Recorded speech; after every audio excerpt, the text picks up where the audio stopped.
That's entertainment. How talent and technology created a world. Part 7. The history of travel. Table of contents. That's entertainment. Part 7. The history of travel. All about entertainment in all its varied forms, from antiquity to the present day. Dr. Sydney Soclof. Dr. Sydney 22 at gmail.com. 2023. Narration by Dr. Sydney Soclof. Zoe Phonemes. And Nathan Koltov. For a complete discussion of YouTube navigation, please go to tiny.1/ytnavigator. The history of travel. Types of travel. Migration. Moving. Business.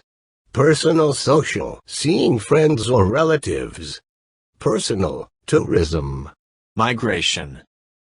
Going to another country because it offers a better situation in terms of freedom, economic opportunity, family, and friends.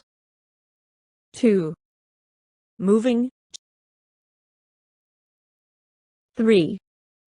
Business, going to another place to conduct business or carry goods. 4. Personal, social, seeing or meeting friends or family. 5. Personal, tourism, pleasure tourism, going to another place for pleasure because it is different in terms of environment, including climate, culture, language, architecture, history, scenery. Is tourism travel entertainment? Travel does not produce a material result. It is not a necessity of life, like food, shelter, and clothing. What percentage of our time is devoted to travel? What percentage of our income or savings is devoted to travel? This is an interesting chart. It shows the percentage of annual expenditures on various categories for 5 income quintiles in the U.S. We see that the percentage of income spent on entertainment does not change very much with income level. It starts at 4.5% for the lowest quintile, but then remains between 5 and 5.3% through the rest of the income levels. What is the purpose of going from point A, usually home, to point B, the destination? It can be 1. Migration, 2. Business, or 3. Pleasure, tourism. In the past, travel was very difficult, dangerous, uncomfortable, expensive, and not the thing to do. Travel is a modern concept. It is very recent in human history. Made feasible by technology, railroads, automobiles, ships, and airplanes. Travel, definition. Noun, a journey especially to a distant or unfamiliar place. Verb, to go on, or as if on a trip or tour. Put the I in travel and you get travail. Where did the word travel come from? The term travel may originate from the Old French word travail, which means work. According to the Merriam-Webster dictionary, the first known use of the word travel was in the 14th century. From Middle English, we have travailen. Travailen, to torment, labor, strive, or journey. From the Anglo-French travailer. Travel etymology, travel verb.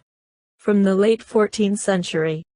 To journey, from travailen, 1300. To make a journey, originally to toil. Labor.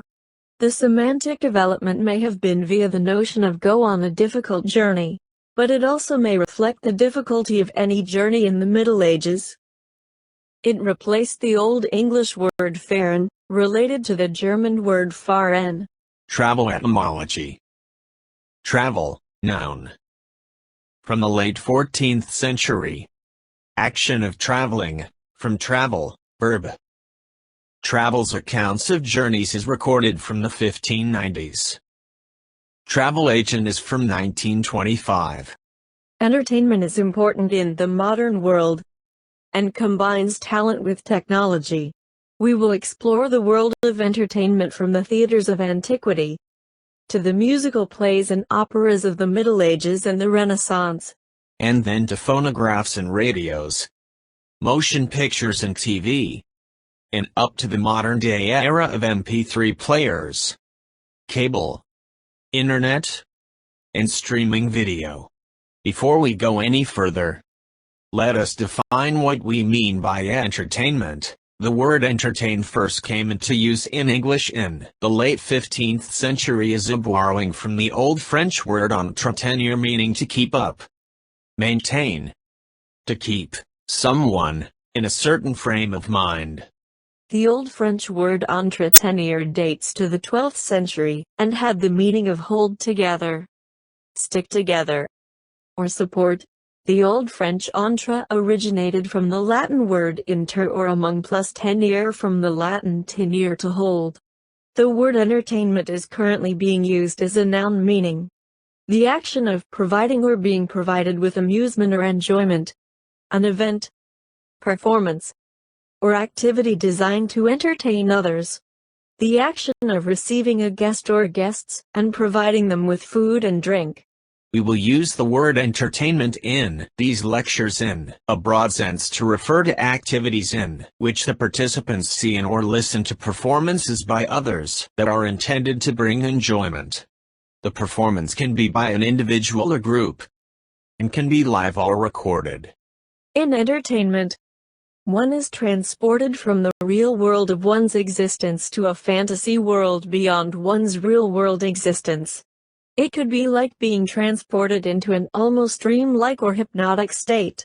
This definition of entertainment excludes other leisure time activities such as sports and exercise, such as walking, running, swimming, and golf, as well as playing a musical instrument.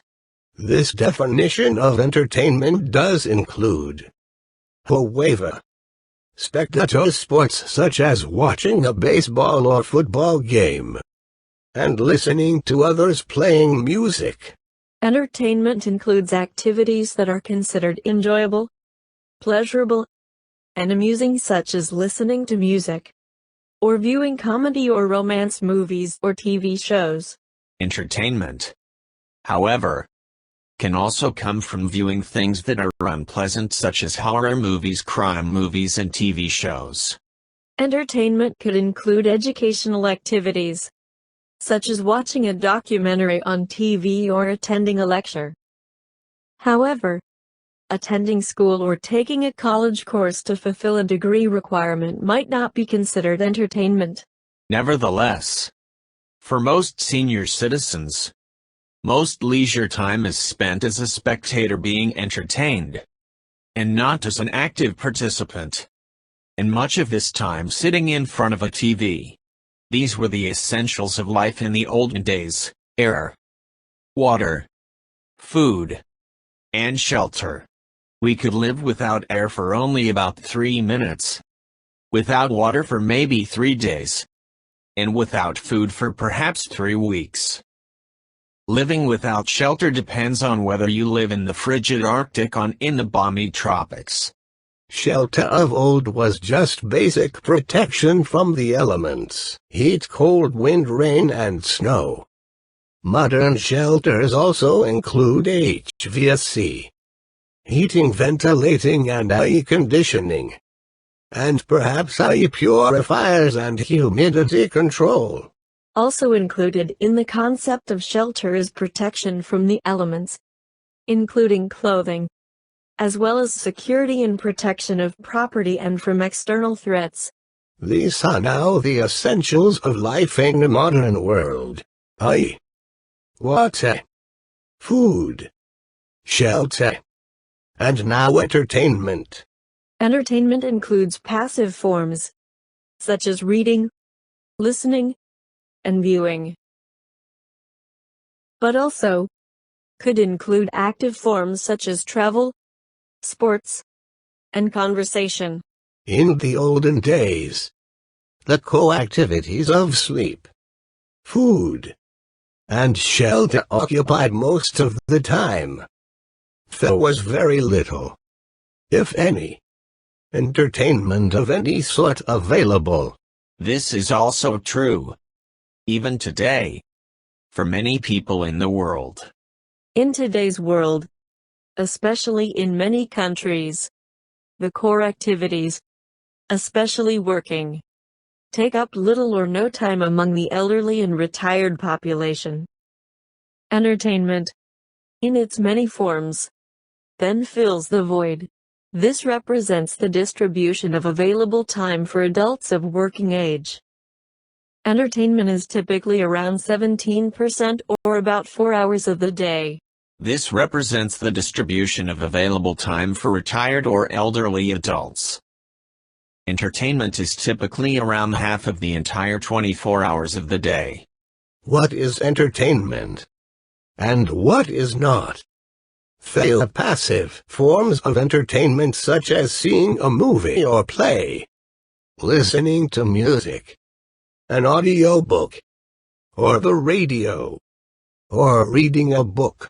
How about active situations such as playing games with others, such as cards, charades, chess, checkers, and various other board games? Or with just oneself, such as crossword puzzles, Scrabble, Solitaire, etc. How about sports or exercise? Or just walking and swimming? How about other active situations such as conversations with friends, or even eating, such as the case of dinner parties where guests are entertained? Is engaging in a hobby a form of entertainment? Is travel entertainment? Are theme parks entertainment? Is shopping entertainment? Is the news, as in newspapers, radio and TV news, etc., entertainment? Is reading a newspaper entertainment?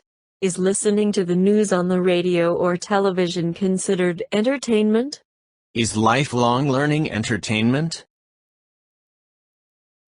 Only in our modern times do we enjoy the leisure time, the means, and the opportunity to have the multitude of entertainment available. This is made possible by the leisure time afforded to us by modern technology, including modern medicine giving us longer and healthier life, as well as the technology that brings entertainment directly to us whenever and wherever we want it and at a very low cost. In pre-modern times, and indeed for most of human history, life for almost everybody, was a never-ending drudgery with no opportunity for anything that could be called entertainment. Entertainment was simply non-existent, except for a very few and mostly limited to just a few occasions in a year.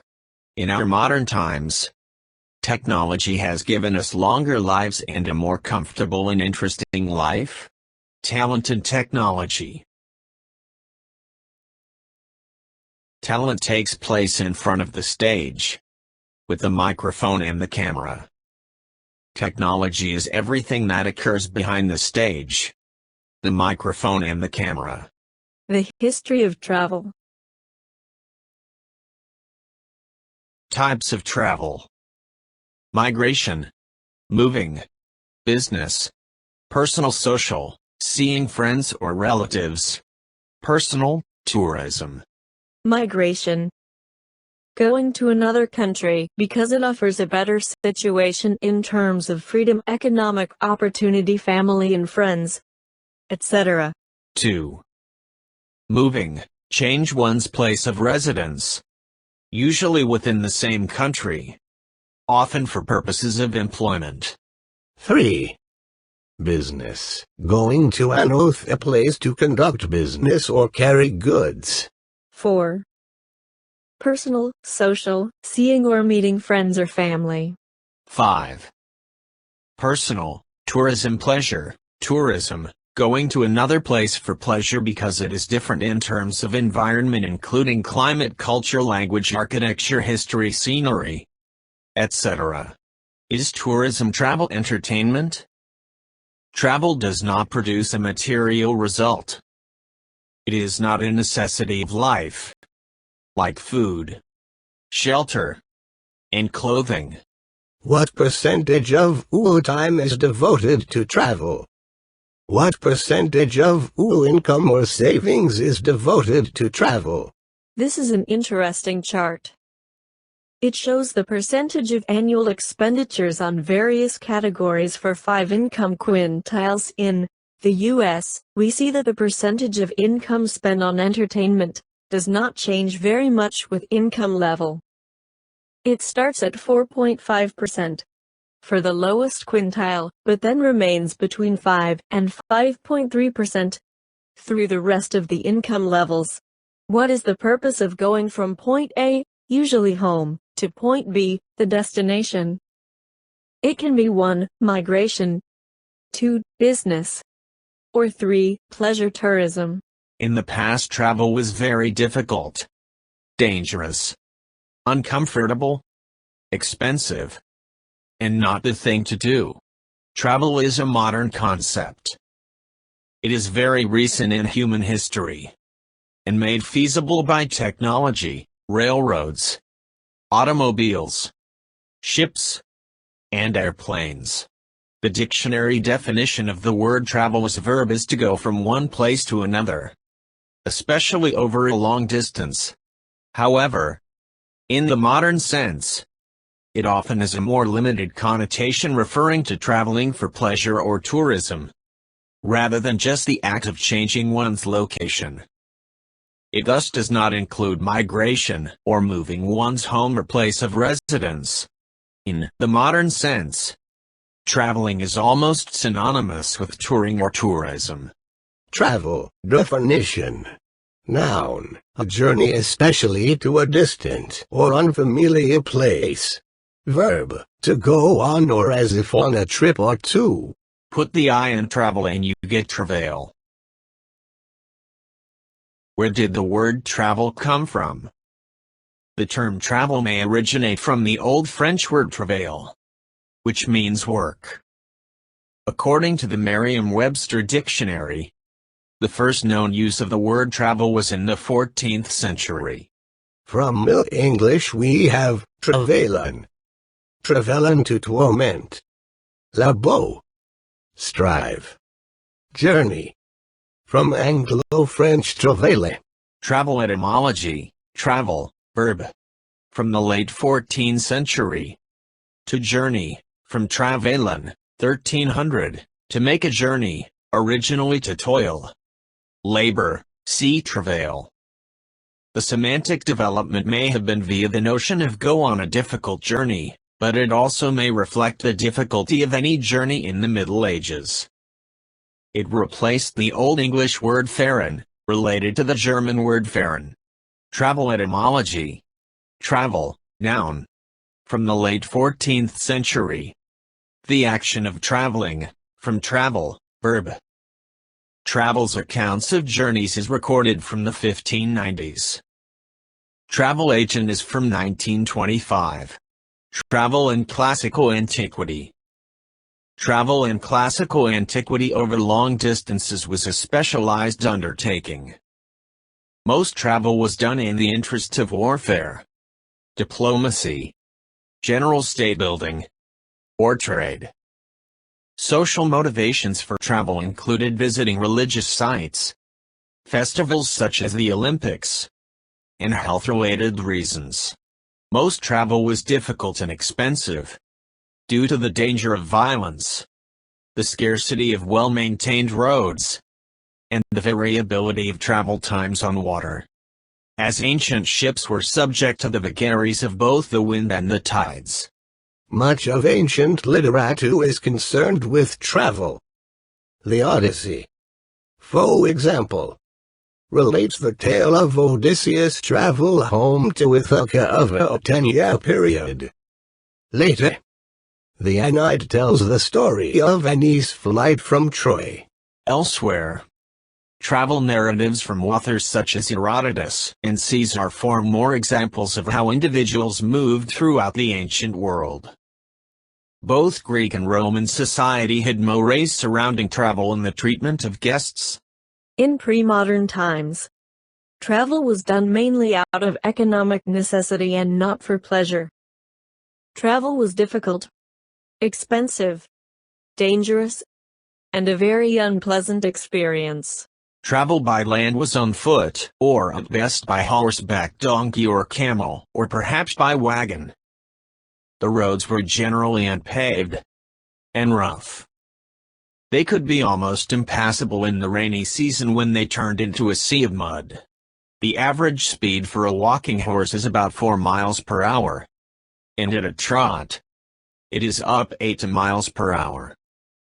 At a steady walking pace, a horse can travel 25 to 35 miles per day. Historically, the Pony Express horses were only able to travel about 10 to 15 miles at a canter or trot before a rider would stop to switch to a fresh horse. The Oregon Trail. One example of a very arduous journey is the travel west on the Oregon Trail. This was a 2,170-mile east-west, large-wheeled wagon route and emigrant trail in the United States that connected the Missouri River to valleys in Oregon. The Oregon Trail took 4 to 6 months of travel at between 8 to 20 miles per day. Later stagecoaches were developed that offered a somewhat more comfortable ride, although it was still a very bumpy ride. Until the late 18th century, stagecoaches traveled at an average speed of about 5 miles per hour, 8 kilometers per hour, with the average daily mileage traversed approximately 60 to 70 miles, 97 to 113 kilometers. With road improvements and the development of steel springs, speeds increased.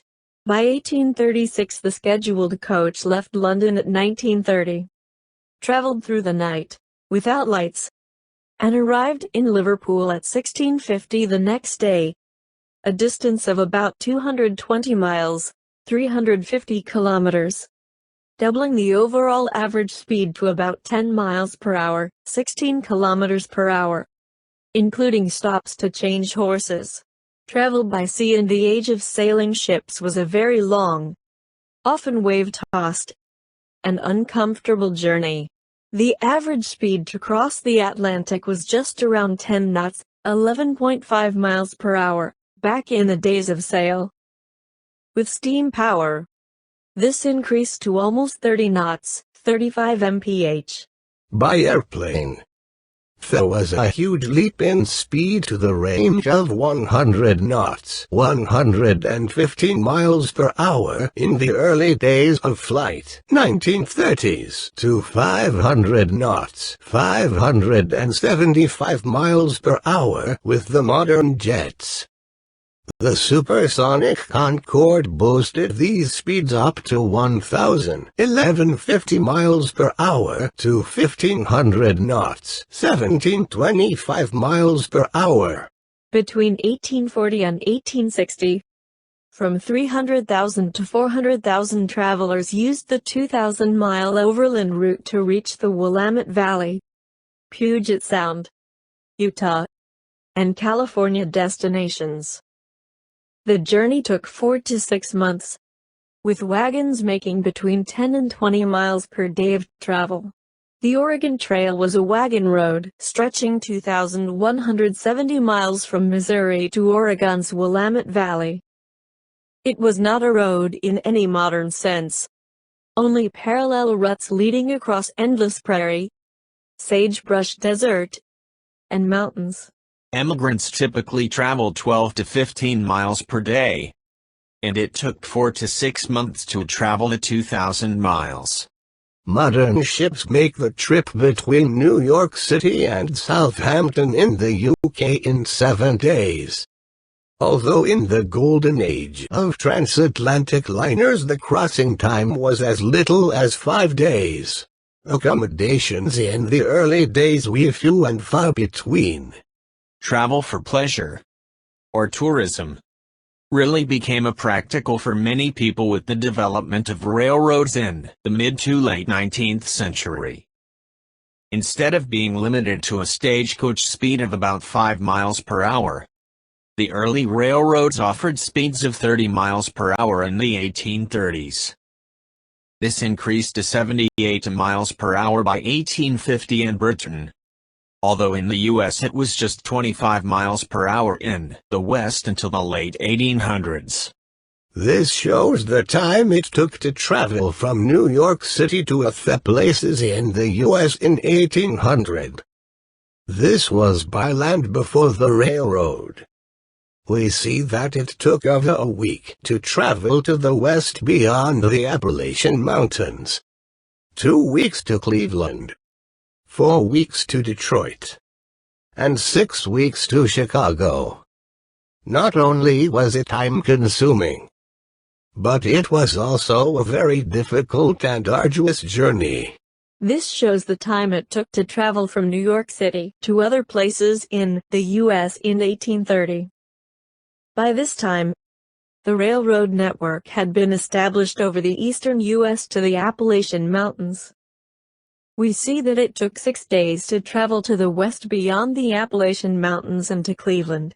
However, beyond that was travel by walking or wagon, which now took weeks instead of just days. It was now just 2 weeks to Detroit, and 3 weeks to Chicago, and the Mississippi River. To get to California or the Pacific Northwest was a journey of 5 to 7 weeks.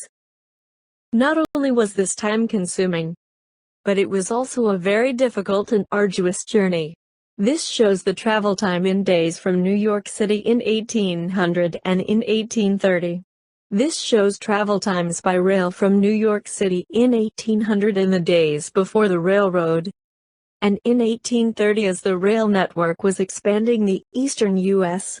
This shows the time it took to travel from New York City to other places in the U.S. in 1857. By this time, the railroad network had been established over the eastern U.S. to the Mississippi River.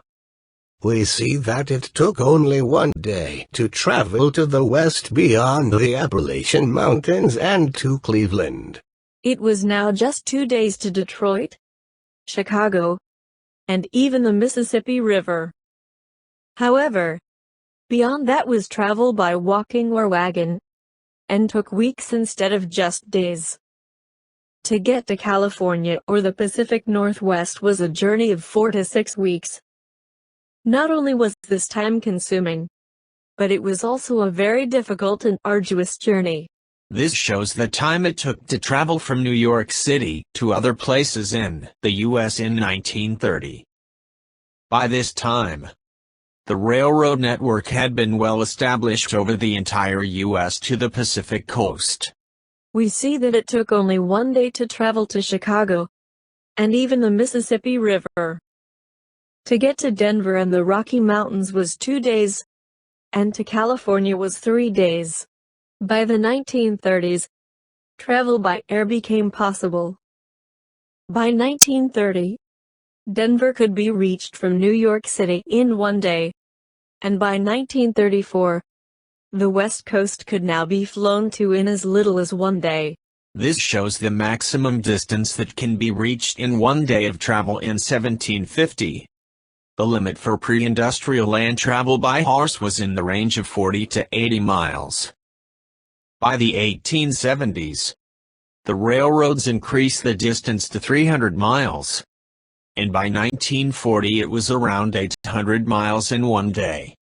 The propeller airplanes of the 1950 pushed this limit to a continent spanning 3,000 miles, and the modern jets starting around the 1970s and on into the present era can take us 10,000 miles, almost halfway around the world. Air travel has certainly reduced travel time. This is especially true for distances over around 400 miles. However, for shorter trips, much of the time involved in air travel is consumed in travel to the airport, in waiting in the airport terminal, as this diagram shows for a trip between Los Angeles and San Francisco. A road distance of 382 miles and an air distance of 340 miles. The flight time is only 1.25 hours, but the total trip time may be more than 5 hours, as compared to 7 hours by automobile travel. So, for distances under 300 miles, travel by car may actually be the fastest way to go. The increases in travel speed and the corresponding decreases in travel time from days and weeks down to just hours have led to an increase in travel. In 1970, with automobile travel well established, and at the very beginning of the jet age, annual travel per capita was 4,500 miles. That increased rapidly in the next 3 decades to 7,000 miles. Recently there has been a small decrease, possibly due to economic factors. Interestingly, the rapid increase in travel speed has slowed in recent decades and has actually exhibited a small decrease in the past 15 years. This may be due to economic factors, such as the cost of fuel. Travel destinations, different but not too different. We want to get away from it all by traveling to distant places. We want to go to places that are different, but not too different. We want to enjoy the comforts of home but yet have the experience of being in a different place. As long as it's not too different, so that we don't feel out of place or lost. That's especially true at night when we'd like to retreat to something that feels familiar and like home. Hence the proliferation of American-style hotels all over the world. So inside your hotel room it feels like home. Also, the popularity of river and ocean cruises, where every night you come back to familiar surroundings. In 2014, U.S. residents made 68.3 million overnight trips to other countries, a 12.3% increase from 2000. Over half, 54.9%, of overnight international travel by U.S. residents was to neighboring countries. 25.4 million visits to Mexico and 12.1 million visits to Canada. The busiest month for overnight international trips in 2014 was July, 7.6 million. And the least busy was February, 4.4 million. The blue shading denotes the largest percent change. U.S. residents made 30.8 million overnight visits to countries outside of North America in 2014. Between 2000 and 2014, travel to overseas countries grew by 14.6%. Travel to Europe fell by 9.4%, while visits to the Middle East nearly tripled since 2000. U.S. Department of Commerce, International Trade Administration, Office of Travel and Tourism Industries. Outbound Overview. Available at travel.trade.gov. Web link as of March 2016.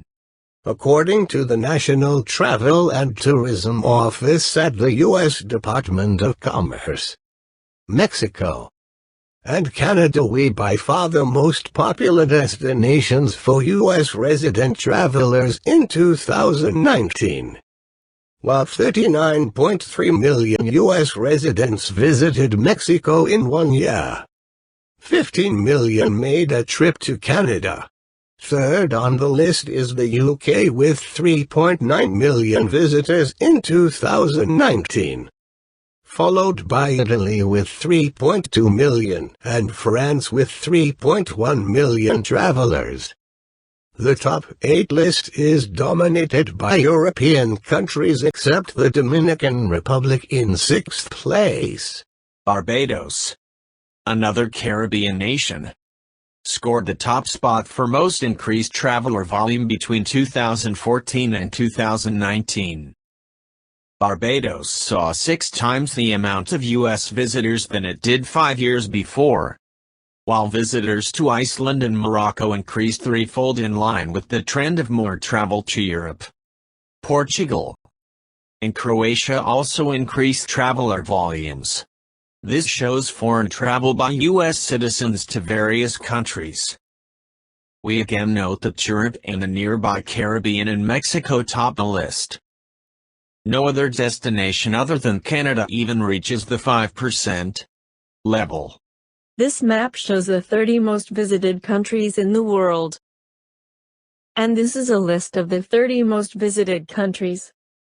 We see that most of the countries are in North America and Western Europe, with a few in Eastern Europe, the Middle East, and Asia.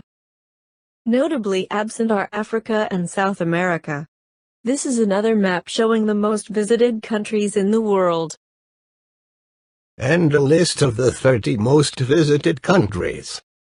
We again note that most of the countries are in North America and Western Europe, and notably absent are countries in Africa and South America. One important aspect of not wanting too different is the feeling of safety and security. So one crucial factor when planning an international trip is safety. From homicide rates to natural disaster risk, some countries pose a greater threat to safety than others. These are the numbers on 7 safety risk factors for 50 of the most visited countries to create the Travel Safety Index. The deadliest and safest travel destinations in 2022 was based on the 50 most visited countries. This was calculated by comparing 7 different factors for the 50 countries most visited by tourists.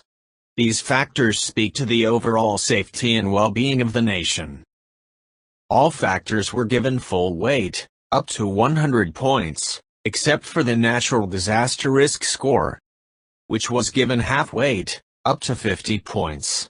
The countries with the lowest score are deemed the least safe, and the countries with the highest score are the safest. Bring the destination to home. In times past, travel was difficult and expensive.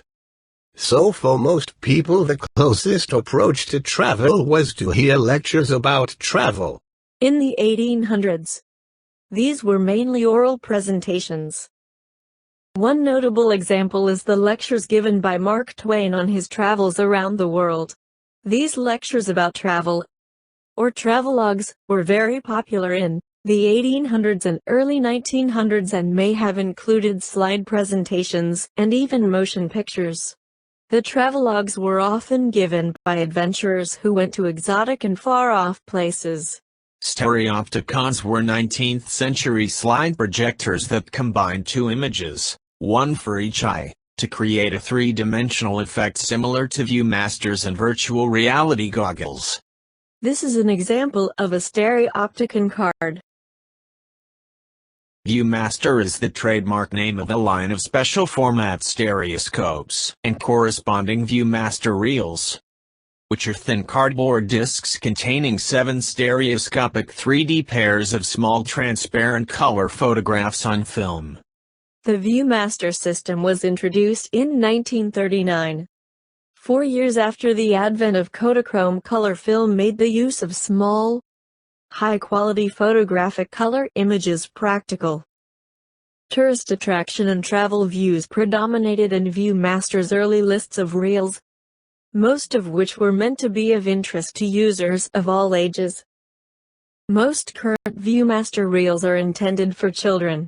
The Circus, the Big Top. This was the greatest show on Earth, at least while it lasted from its golden age of over 100 years from about 1860 to 1972. What caused the demise of the circus in 1972? The golden age of the circus started with the expansion of the railroads in the eastern U.S. in the 1860s. Circus often had one-night stands in small towns and then moved on to the next town down the road by railroad. The number of people and animals and the amount of equipment to be transported was enormous. This shows the expansion of railroads in the U.S. by 1860. This shows the expansion of railroads in the U.S. between 1870 and 1890. Viewing sports events, being there or in virtual reality. We can go to the stadium to see the game live. Or we can watch it at home on our big screen TV. There are many advantages to watching it at home, including a more comfortable seat and maybe more comfortable clothes. There is a better and unobstructed view, with close-ups of the action. There is commentary telling us all about the players, teams, and the immediate action of the game. Quick replays of key moments. There is no travel time, parking time, or expenses. Snacks are available quicker and much less expensive. And friends and relatives can join us to enjoy the game. Time shifting is possible. You can view it in real time as it's happening or as a later broadcast. Or records it for later or even repeated viewings. On the other hand, we might miss the excitement of really being there and the mass enthusiasm of the crowd. So, what's your choice? Many thousands of people flock to the stadiums for the real-time experience of being there, and many thousands, and not millions of others enjoy the virtual reality of seeing it remotely on TV. The freedom of the open road and camping with comfort and convenience attracts many people to recreation travel in a recreational vehicle or RV, such as a trailer or motorhome. Many people enjoy land tours, where all of the details of the itinerary are taken care of. River and ocean cruises. For those with time and money, an around-the-world cruise is an exciting possibility. Although many people choose a somewhat halfway journey of around 128 days. Rhodes Galore was since its inception known as Elder Hostel and was primarily a travel and educational program for seniors, primarily 55 plus. It entirely involved travel from a home to a location elsewhere. In some cases to a foreign country where a program with some educational content was held. In some cases, the location itself was traveling on, such as a train, motor coach or ship, such as in the Adventures Afloat programs. During the COVID-19 era, the conventional Rhodes Galore travel program was essentially shut down. Instead, what was developed as a replacement were online lectures, with the attendees remaining in their home locations. Now, in the post-COVID era, some of the conventional style travel and learn programs have resumed. But Rhodes Galore is now predominantly an online program. 2023 average vacation cost, breakdown of travel, food and more. The average vacation for one person in the U.S. costs about $1,919 per week.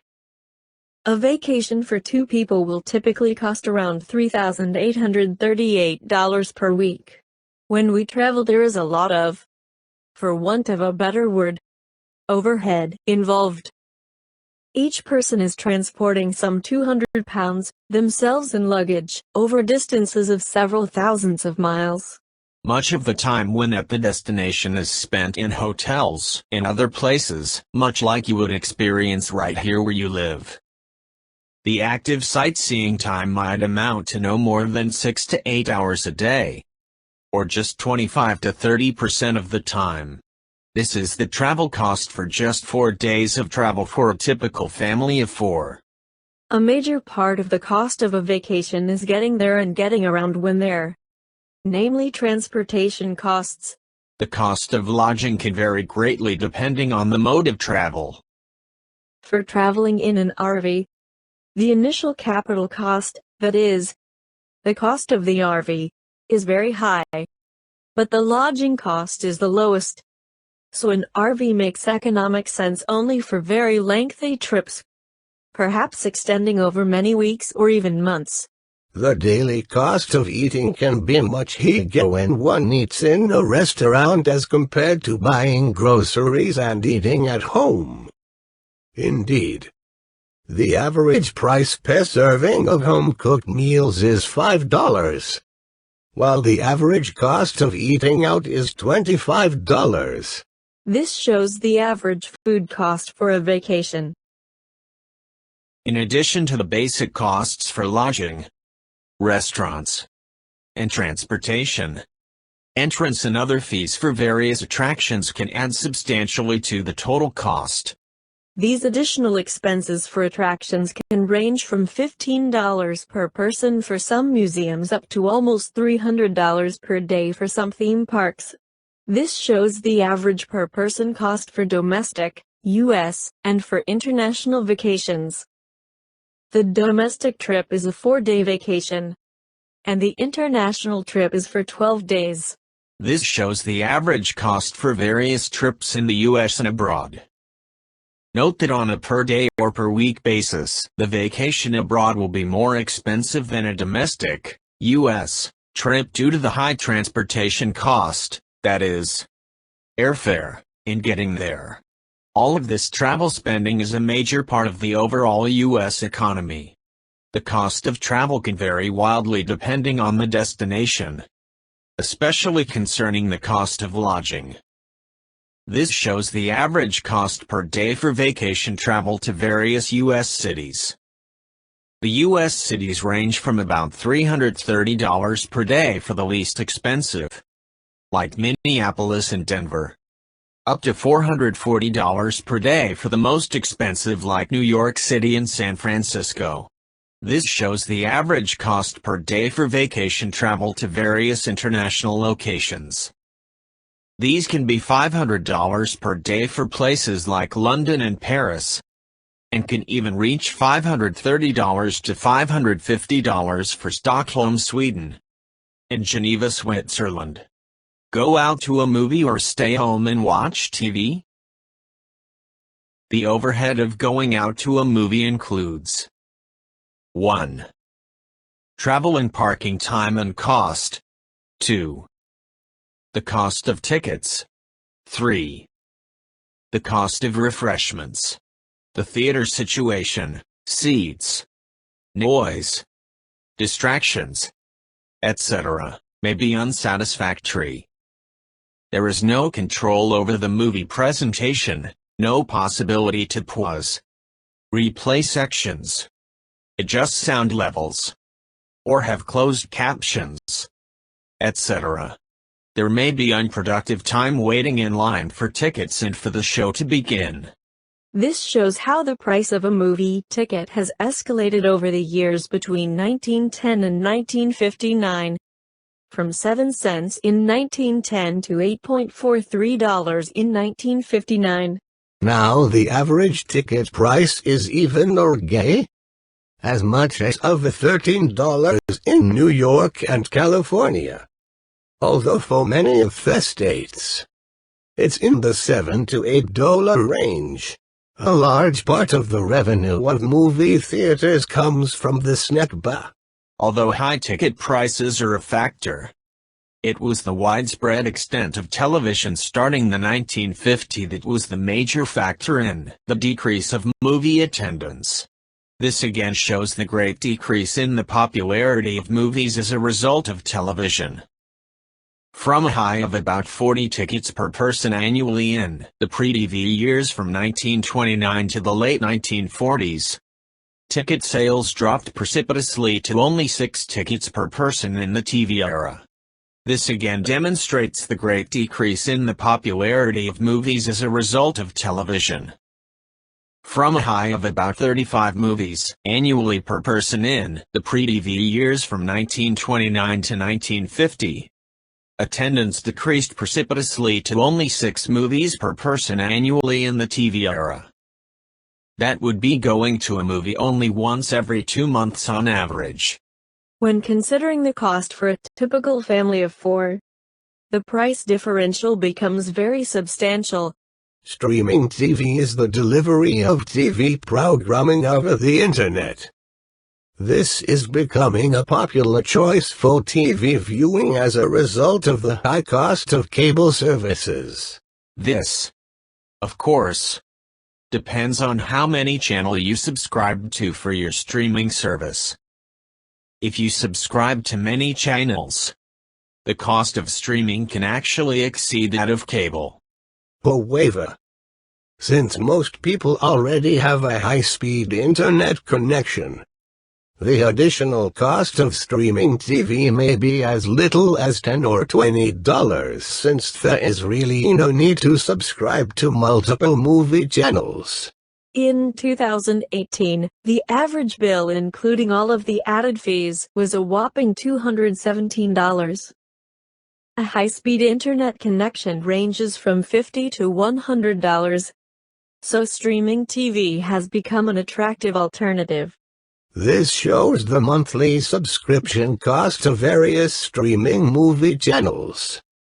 We see that they generally are in the $10 per month range. There is a lot of overlap between these channels, so it will be generally adequate to just subscribe to only one or at most two of these. Indeed. We see a service such as Amazon's Prime Video has almost 7,000 movies available at a cost of just $10 per month. So, on the basis of the number of movies per dollar, we see that Amazon's Prime Video is the clear leader, with Netflix a distant second. In the 1930s through early 1950s, listening to radio was a very popular pastime. In the days before TV, listening to radio dramas was especially popular for the NT family. The reality of the radio drama in terms of people speaking into microphones was transformed, almost magically, by the listener into imagined scenes of all sorts. The same can be said of other audio devices, such as audiobooks on CD and MP3 players, as well as printed books and ebooks. In all of this, there is no real scene, but only the listener or reader's imagination to fill in the void. This can be considered to be a form of imagined or virtual reality. The imagined scene is unique to each listener and can seem almost real and evoke strong emotions. In today's world of high resolution, widescreen TV with many channels of many different topics to choose from, these forms of entertainment that do not convey any visual information still retain popularity. Indeed, the power of imagination is what makes us human. To see beyond ourselves, and to see future things and possibilities. So, perhaps in the present world of TV and movies, where so much is presented to us in colorful and realistic visual form, we are losing so much of the precious power of imagination, of seeing beyond what is immediately in front of us or is presented to us. If you don't have imagination, you stop being human. Animals don't have imagination. Alzheimer's is the death of imagination. David Patnaik. Travel cartoons. You single quotage just the kind of person we single quotage looking forward to test to airline seats. Just keep driving. When something changes, you'll know you're out of Nebraska. I told you the tank was half empty. But oh no. You said it was half full. LT's true. We do have 100 words for snow, but most of them are curse words. Travel agency. If that's all the cash you have, I recommend that you stay home and watch the Travel Channel. Hide the map or they'll know we're tourists. Someplace where the food is terrible, the weather stinks and the rooms are filthy. My wife loves to criticize. Oh, it's all carry-on luggage. But it'll take several trips for me to carry it all on. Who said I don't know how to travel with children?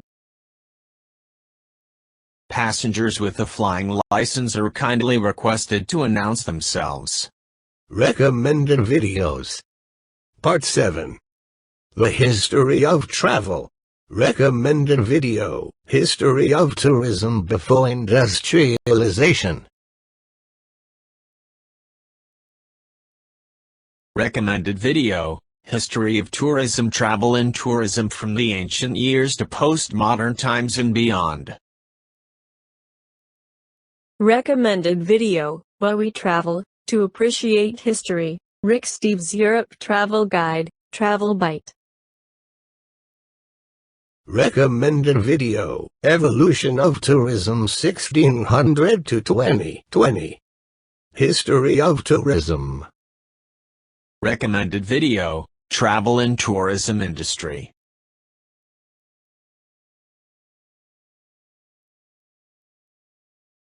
Table of Contents, That's Entertainment, Part 7. History of Travel. Thanks for watching. Please watch some more of my great videos.